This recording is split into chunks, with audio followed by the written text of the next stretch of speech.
Задавайте свой вопрос. Алло, здравствуйте. Здравствуйте, это Айдер. Да, да, громче говорите, пожалуйста. Здравствуйте, меня слышно? Да, слышно вас, говорите.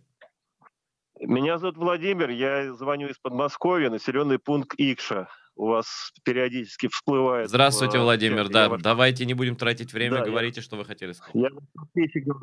Айдер, скажите, пожалуйста, вы не думаете о том, что если Украина еще будет медлить с объявлением крымско-татарской автономии в Крыму, свою марионеточную может создать Путин?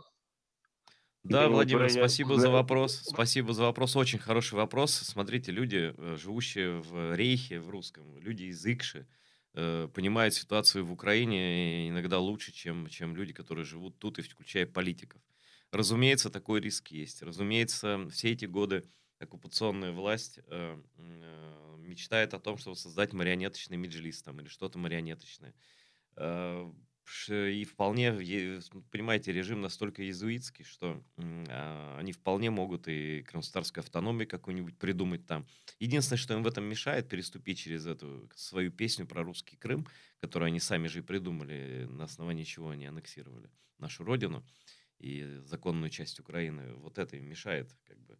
Э, А так, в принципе, я думаю, что они могли бы это сделать. И не исключено, что сделают. По крайней мере, сейчас они делают все, чтобы показать миру, что все хорошо, что у крымских татар все зашибись, они довольны в России и так далее.